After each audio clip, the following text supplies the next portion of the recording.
Assalamu alaikum wa rahmatullahi wa barakatuhu. Ina ta yan uwana musulmai farin ciki da kusantowa ko da isowan kwanaki 10 na farkon watan Zulhijja, kwanaki da hadithi na Ibn Abbas radiyallahu anhu, riwaya na Imam Bukhari rahimahullah, manzon Allah tsira da aminci tabbata gare shi ke cewa ma min ayyamin al'amalu salihu fiha ahabbu ila Allah khairun min hadhihi al-ayyam. Babu wasu kwanaki da ayyuka na kwarai yake soyuwa a wurin Allah subhanahu wa ta'ala fiye da waɗannan kwanaki. Ibn Kathir rahimahullahu ta'ala da Sheikhul Islam rahmatullahi alai dukkanin su biyu sun yi tarayya akan cewa wuni 10 na farkon watan Zulhijja sun fi falala akan wuni 10 na ƙarshen watan Ramadana, darare 10 na ƙarshen Ramadana sun fi falala akan darare 10 na farkon watan Zulhijja. A ɓangaren wuni daga fitowar rana zuwa faɗuwarta, a duk duniya babu kwanaki masu daraja da suka kai guda 10 na farkon wannan wata na Zulhijja. Baya ga wannan ga hadithi riwaya na Imam Ad-Darimi rahmatullahi alai da Sheikh Muhammad Nasir rahimahullah inganta cikin Irwaul Ghalil, manzon Allah tsira da aminci tabbata gare shi yace ma min amalin azka inda Allah, babu wani aiki da yake da tsarki a wurin Allah subhanahu wataala wala a'zamu ajran, haka babu aikin da yake da lada a wurin Allah subhanahu wataala kaman aikin alkhairin da aka yi a cikin kwanaki 10 na farkon watan Zulhijja. Waɗannan su ne kwanaki da ake kira ayyamun ma'alumat cikin suratul hajj aya ta 28 da Allah yake cewa wa yadhkuru smallahi fi ayyamin ma'alumat. Su ne kwanaki appointed days, kwanakin da Allah ya ayyana su don a bauta masa. Su ne wanda Allah ya rantsuwa a Qur'ani da su da yace wa layalin ashir. Waɗannan su ne kwanaki masu albarka.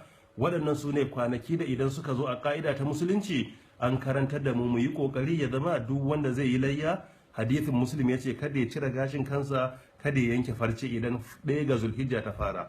Man kana lahu dhibhun yadhbahu fa idha ahalla hilalu Zulhijja fala ya'khudanna min sha'rihi wala min adfarihi shay'a. Ayyuka na kwarai da nake kwadaitar da yan uwa mu aikata a wannan wata mai albarka, na farko daga cikin su ayyukan suna da, amma a takaice na farko daga ciki shine yin azumi.